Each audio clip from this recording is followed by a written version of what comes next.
Sahabat Kompas.com dimanapun berada, jumpa lagi bersama saya Tatang Grudno di Gaspol, ngobrol ngegas pasti nampol. Ya, hari ini saya ditemani oleh rekan saya sebelah kiri ada Victorio Mantalean ya. Ini kami berdua sama-sama jurnalis di nasional.kompas.com ya, yang akan menyuguhkan soal berita-berita politik sehari-hari. Dan hari ini kita membahas soal ini Partai Banteng Merah ini kayaknya lagi seru hari ini, mengumpulkan banyak sekali kadernya ini ya, merayakan soal ulang tahun ke-50 gitu ya. Banyak sekali banteng hari ini ya. Banyak sekali banteng bertebaran di Jakarta ya hari ini ya. Nah, kita akan membahas bersama dua narasumber kita. Di sebelah kiri saya ada Pak Hasan Nasbio. Kalau Pak kayaknya udah ketuaan Bang Hasan, Mas Hasan ya. Mas Hasan ini dari Sirius Network udah ya. Mas Hasan gimana, sehat Mas? Alhamdulillah sehat. Sehat ya. Ya. Mantap. Ini nanti akan menyuguhkan apa saja yang eh, terawangan politik dari pertemuan para banteng tadi di Jakarta ya. Kemudian di sebelah itu ada siapa? Ada Mas Gun-Gun Herianto. Sehat Mas? Sehat. Mas Gun-Gun ini analis politik dari Universitas Paramadina Mas ya. Paramadina dan UIN Jakarta. Jakarta. Kita sama-sama hari ini menjadi ahli nujum untuk membaca politik 2023. Banteng. Oke. Ya. Nah, oke, kita akan membahas langsung ke perayaan ulang tahun hari ini nih.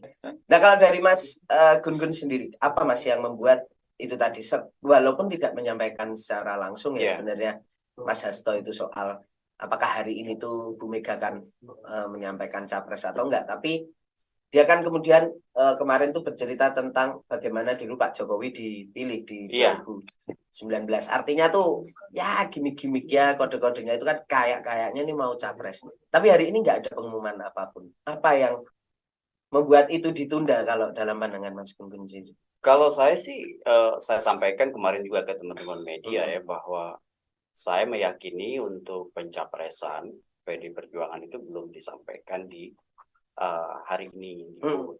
Karena kalau lihat pola 2 pemilu terakhir nih tidak di HUT, ya mungkin kita masih ingat waktu 2019 itu di Rakernas, waktu Rakernas ketiga di Bali ya. Seingat saya 23 Februari ya kan? 2018. Kemudian mundur lagi ke pemilu sebelumnya, waktu ada dilema antara ini Bu Mega atau Pak Jokowi ya. Itu malah lebih maju lagi, itu di bulan Maret, tanggal 14 kalau nggak salah ya, Maret 2013. Nah, artinya kalau ngelihat pola ya, karena kan konsolidasi yang mungkin agak intens, bahkan kalau kita lihat 2014 ya, pengalaman 2014 waktu Rakernas malah mention nama itu masih Bu Mega. Usulan kader untuk capres itu masih Bu Mega. Nah, baru kemudian setelah Rakernas usai, mungkin evaluasi, macam-macam konsolidasi, berhitung. Akhirnya di bulan Maretnya, kemudian Bu Mega ambil putusan sebagai game changer ya, mengajukan nama Pak Jokowi. Nah, ini peluang ini juga mungkin aja terulang ya. Bisa di Rakernas, bisa setelahnya. Gitu. Oh, ya. Tapi akankah sampai di pertengahan tahun nanti, Mas? Menurut saya sih dalam bacaan dari sisi komunikasi politik ya, itu agak terlambat sih. Kemungkinan agak punya ruang publisitas yang memadai itu kalau maksimum di bulan Maret ya. Ini karena kan April, Mei, Juni kan, kan November ya terakhir masa pendaftaran di KPU. Ini kan harus juga bicara soal political publicity kan, menyangkut ruang pencapresan sebelum kemudian proses kandidasi itu diusungnya ke KPU ya. Nah, nanti kan ada proses pengusungan ke KPU, bukan mendukung ya, karena PD Perjuangan kan jelas ya partai parlemen dan punya tiket satu eksklusif sendirian aja dia bisa majuin. Jadi menurut saya sih di Maretan ya. Ini tentu bisa dinamis. Bisa dinamis ya. Karena tadi kan Bu Mega juga sebut soal kepak sayap Yang kita tahu Kepak Sayap ini kan sudah Oh, ya, ya. afiliasi ke satu nama tertentu kan, Mas. Iya. Apakah ini memang, dan tadi Bu Mega juga mengenalkan cucu-cucunya. Apakah ini memang sinyal bahwa untuk 2024 Bu Mega mau mengembalikan Trans Soekarno yang selama ini belum kembali lagi ke tampuk kekuasaan?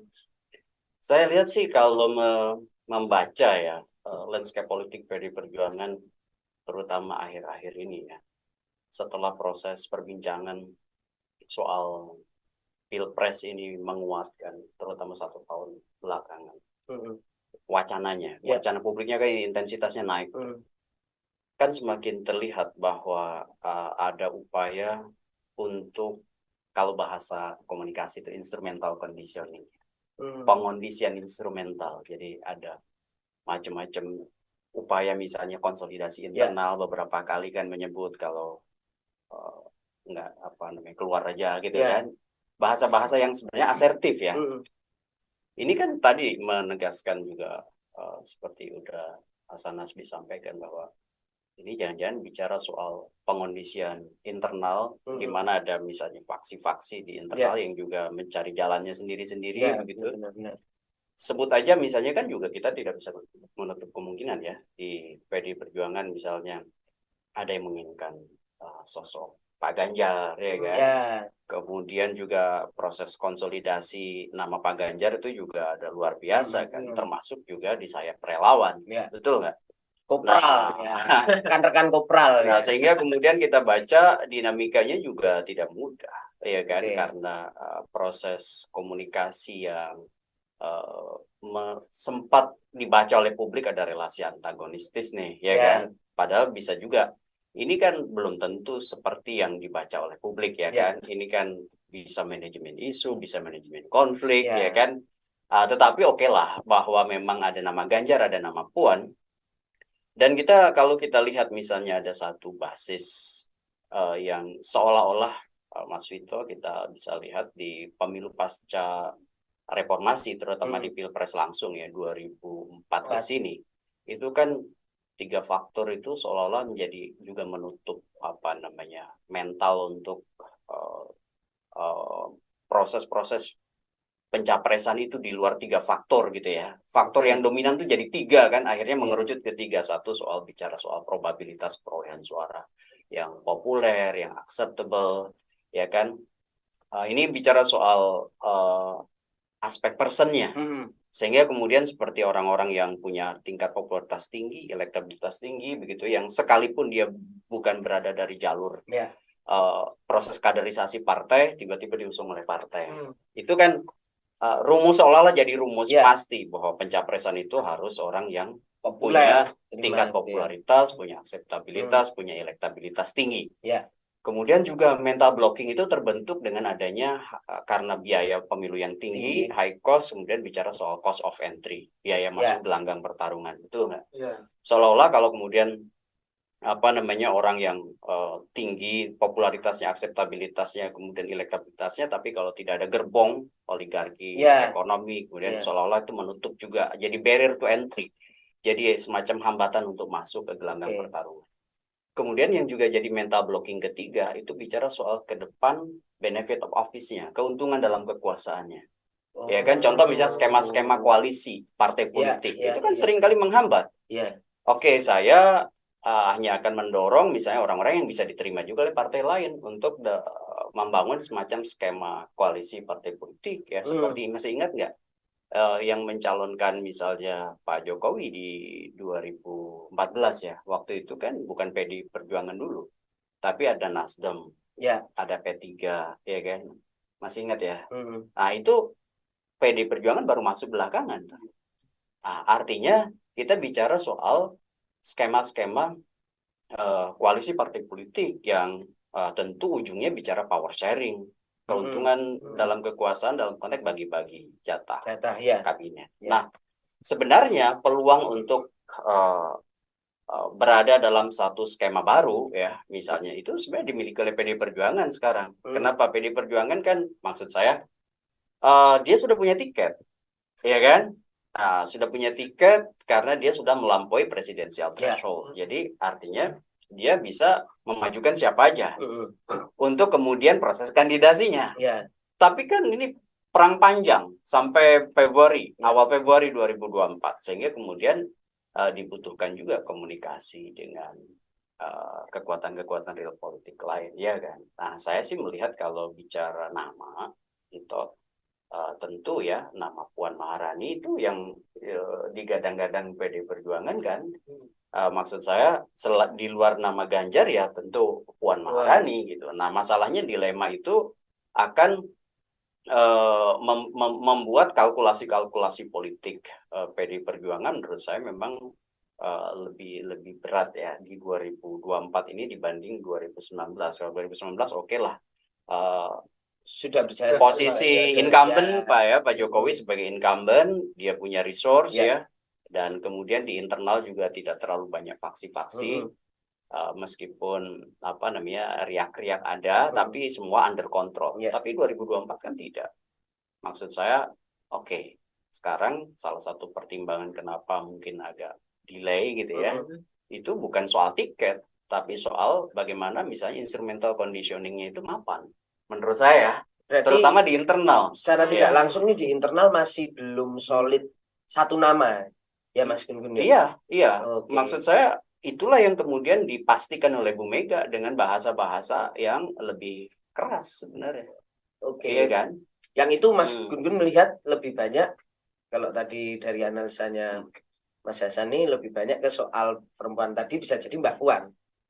Ya, saya sih Bu Mega juga perempuan. Ya, saya sih begini ya, melihat posisi misalnya Puan ataupun sekarang wacana yang bergulir ya, hari-hari belakangan ini nama Bu Mega dimunculin lagi, ya kan? Pada akhirnya bicara soal kalkulasi memenangi kontestasi pemilu 2024 dari PD Perjuangan gitu ya. Artinya kan sekarang ini bukan lagi era partai itu benar-benar bisa memaksakan yang disebut dan product oriented party kan begitu ya. Iya. Ini udah bicara sebuah landscape pasar politik yang meluas termasuk anak-anak muda kan begitu ya. Yang jadi pemilih-pemilih baru. Nah, ini juga pasti dipertimbangkan apakah Bu Mega yang maju misalnya. Apakah Mbak Puan yang maju. Kan ini bicara soal market oriented party ya kan.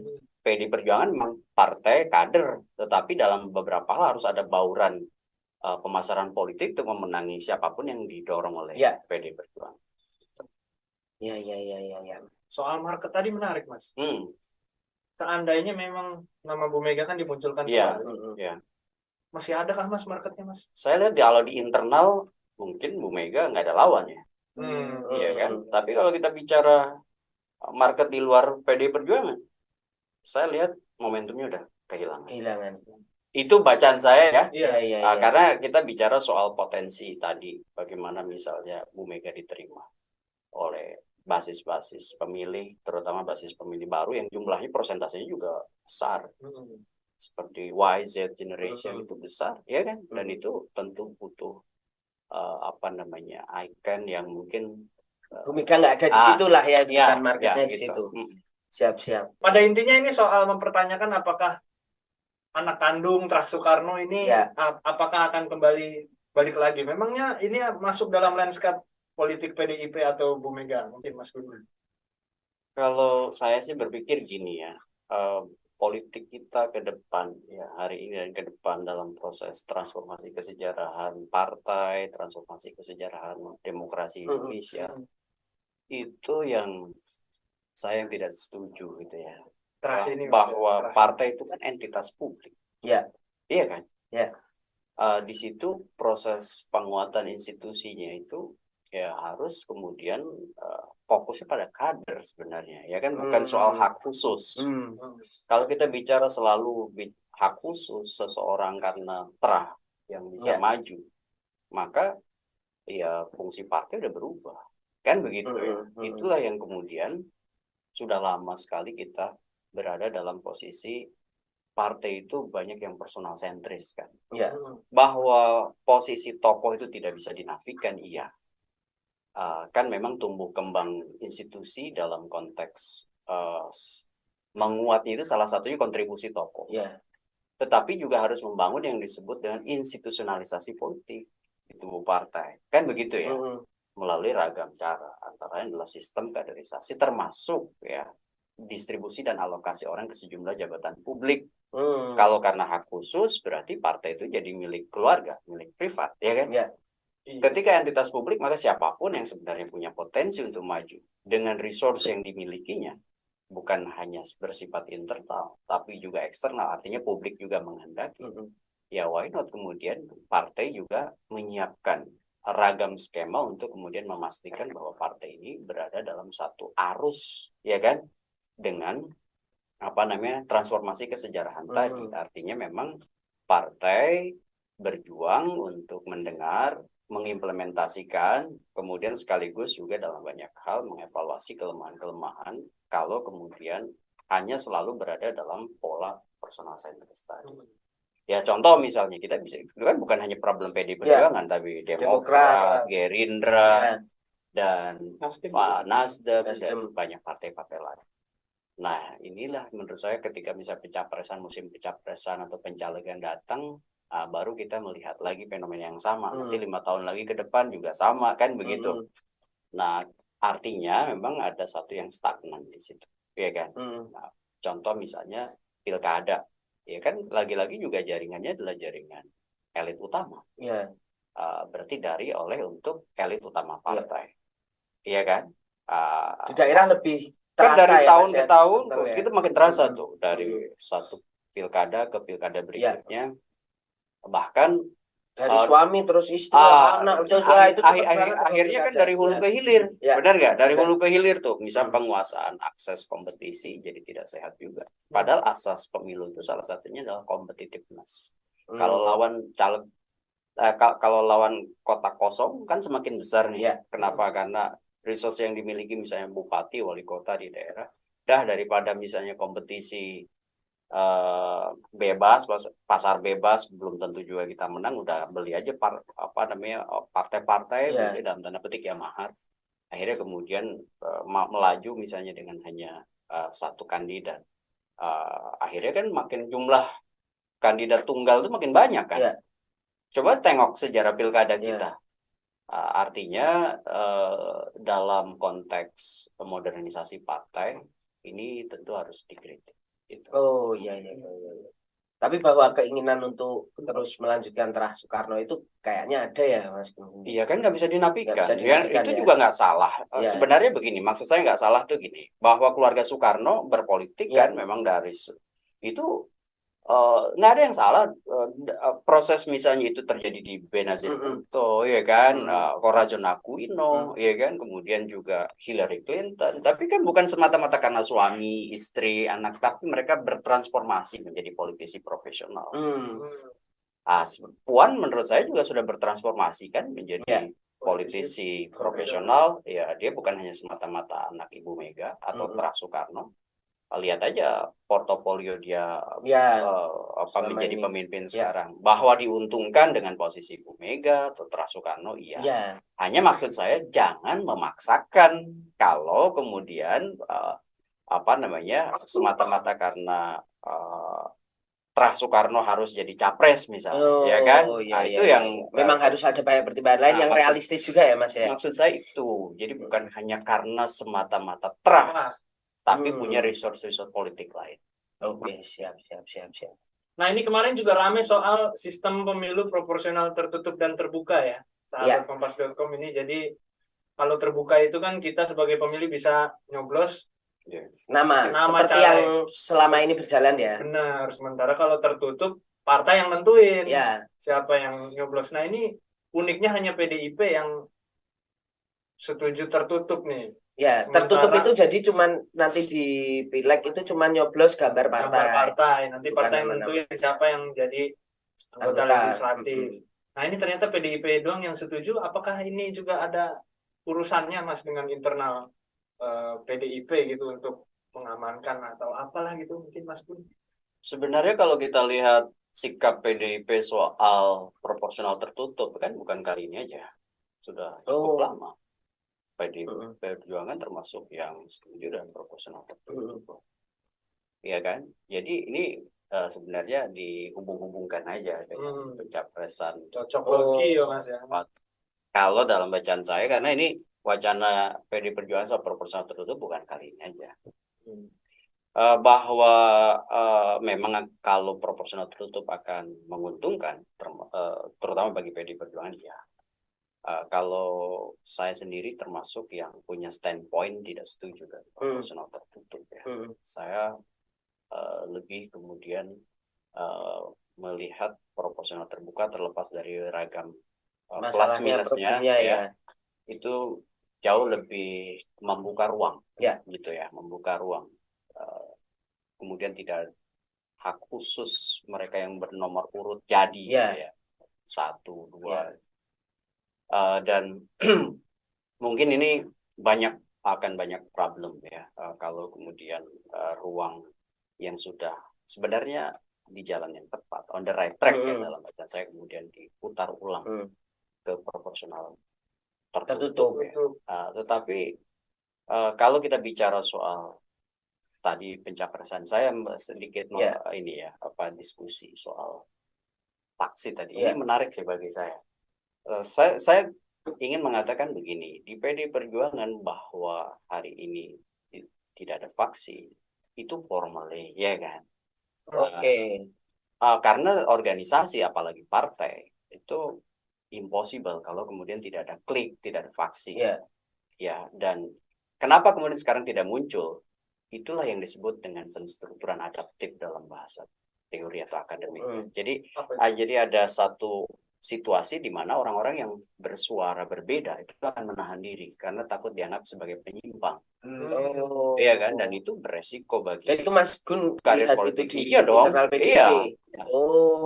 Saya melihat tetap ada angle kita ini, tetap ada namanya organisasi seperti organisasi politik tuh impossible kalau kita selalu mengatakan yes untuk sepanjang waktu, ya kan, dengan kepentingan politik yang berbeda-beda. Tapi ini soal momentum bahwa memang Bu Mega berada di puncak hierarki otoritas, terlihat juga dari misalnya Mas Victor, hak prerogatif penentuan presiden kan di Bu Mega, kan begitu. Sehingga kemudian harus benar-benar suara Ibu Mega. Sehingga kemudian orang-orang yang berbeda pandangan itu akan menahan diri.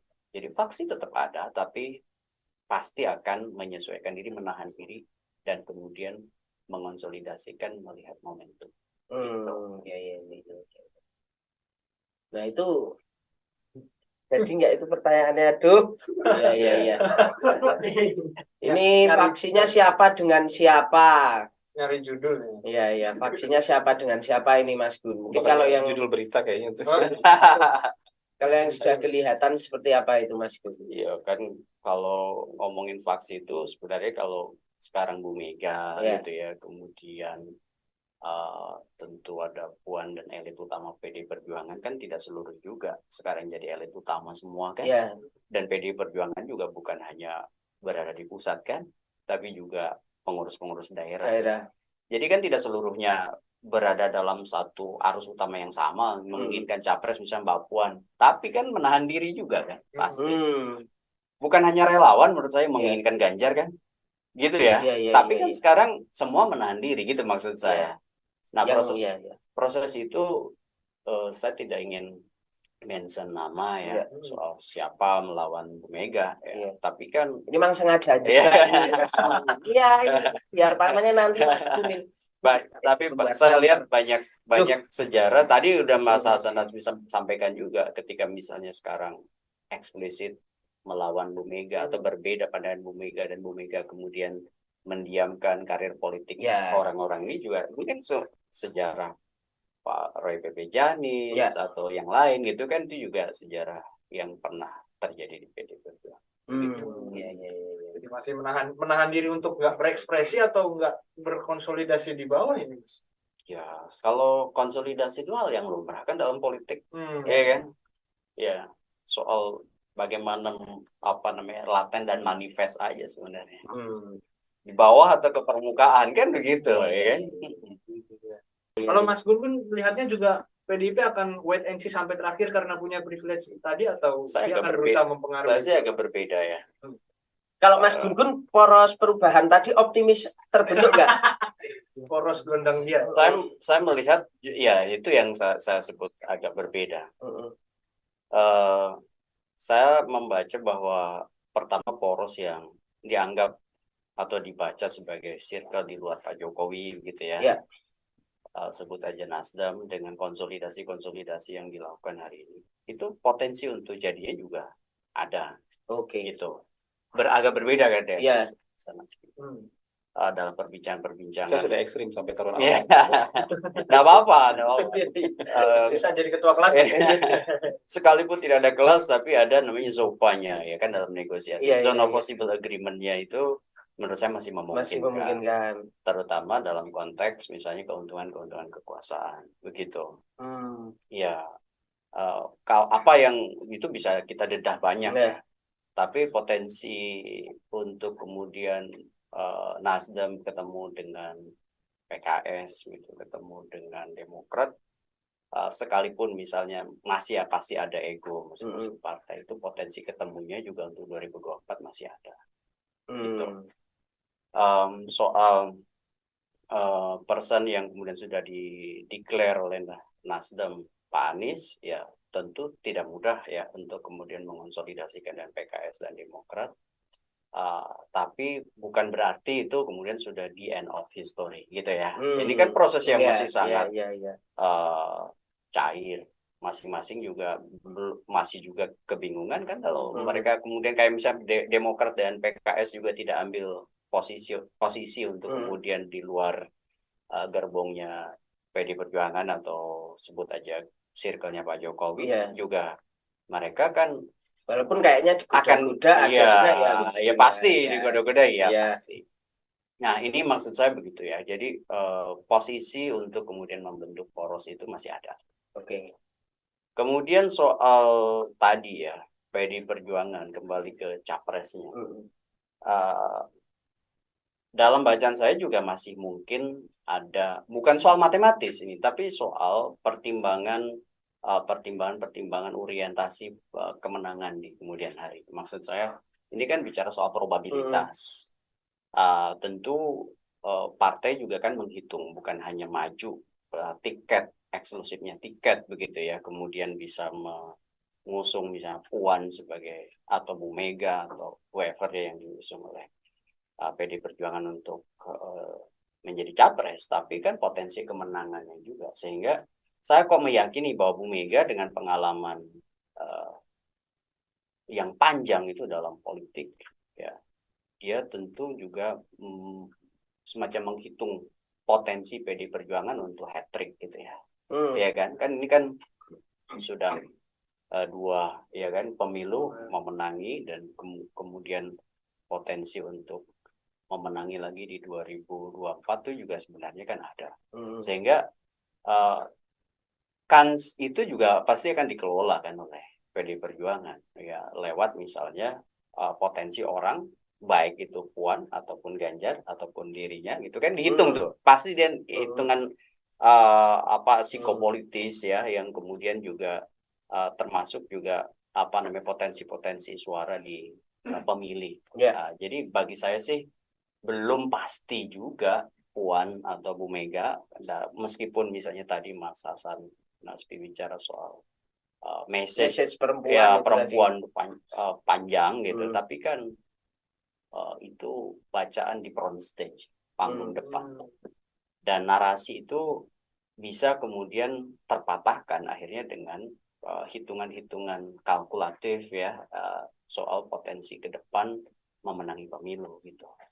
Bahwa tadi misalnya PD Perjuangan dalam bacaan Mas Hasan akan sampai di injury time ya, karena tadi bukan istilahnya tadi bukan demanding tadi, bukan melihat ya yang lain. Melihat, tapi justru saya melihat akan potensi PD Perjuangan untuk muncul misalnya mention siapa capresnya mungkin di awal-awal tahun gitu ya, Februari atau Maret itu juga masih terbuka lebar seperti saya sampaikan di awal tadi, dan itu dalam banyak hal juga mungkin akan berpotensi mendinamisasi, bahkan kalau misalnya bicara soal strategi, mungkin juga bisa jadi strategi penetratif juga ke partai-partai Partai lain. Gitu.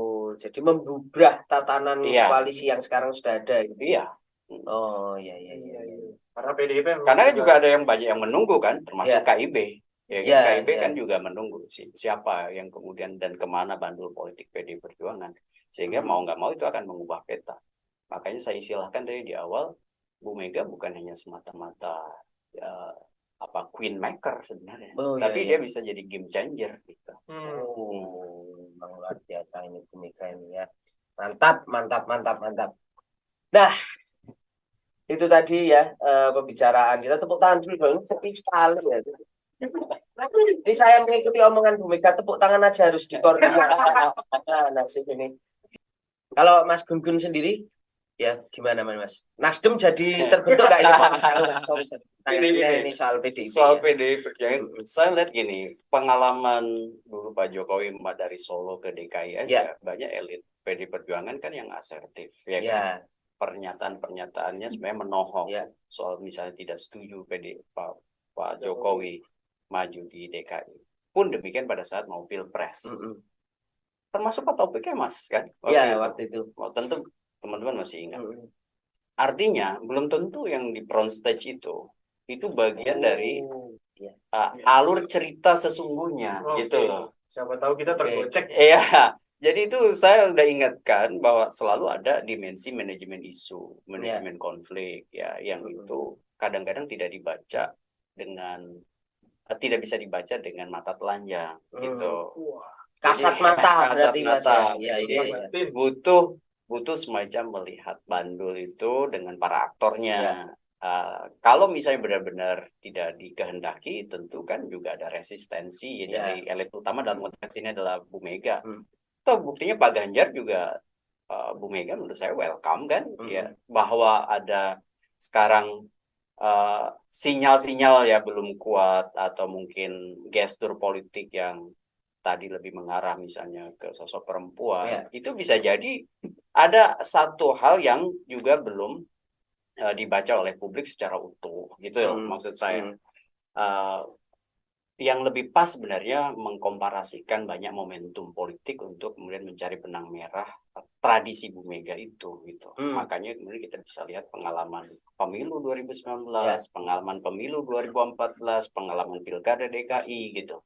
Ini sebenarnya kalau dari sudut reputasi politik itu kan menjadi rekam jejak, dan meskipun politik itu sangat dinamis, tetapi dalam banyak hal itu berpola. Gitu loh maksud saya. Dan pola Bu Mega adalah apa yang disampaikan di depan belum tentu itu yang ingin dikatakan Mas Gun itu ya. Iya. Kecuali kalau dia memang betul-betul sudah tidak suka, dia akan kemudian ekspresif tuh. Termasuk misalnya dengan elit-elit di luar partainya, gitu. Dan elit di internal partai juga, pasti Bu Mega itu lebih ekspresif karena gaya beliau itu dalam komunikasi politik kan controlling style. Beda dengan Pak Ganjar atau Pak Jokowi yang equalitarian style, gaya komunikasi yang sederajat, yang kemudian merangkul ke bawah, hangat, ya kan, belusukan gitu ya. Beda dengan Pak SBY yang the structuring style, teratur, rapi, well organized gitu. Ya, itu juga menjadi pola kan. Nah, pola-pola itu harus dibaca secara cermat gitu. Jadi nggak bisa kita melihat satu momentum seperti 2024 dengan bacaan yang sangat parsial. Kita lihat juga pola-pola itu gitu maksud saya. Artinya Mas Gun-Gun, saya masih yakin ya Pak Ganjar juga punya potensi yang masih besar gitu. Tapi lebih condong Pak Ganjar ini daripada Mbak Puan kalau dalam pandangan. Kalau melihat juga potensi-potensi bukan hanya kandidasi, tapi juga pemenangan di Februari 2024. Siap. Mantap. Luar biasa ya. Ini cukup hangat. Kalau di sini kita hangat ya. Kalau tadi Mas Hasan mengatakan Pak Jokowi itu agak mungkin panas ya, tegang ya. Ini cukup hangat. Ya, itulah tadi sedikit suguhan-suguhan ya, terawangan-terawangan politik dari kami. Terima kasih Pak Hasan, Mas Gun-Gun ya. Teman-teman sahabat kompas.com dimanapun berada, terima kasih sudah selalu mengikuti gaspol ngobrol ngegas pasti nampol. Nampol.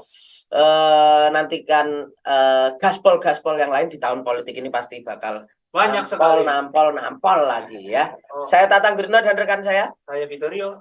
ucapkan terima kasih, selamat siang dan sampai jumpa.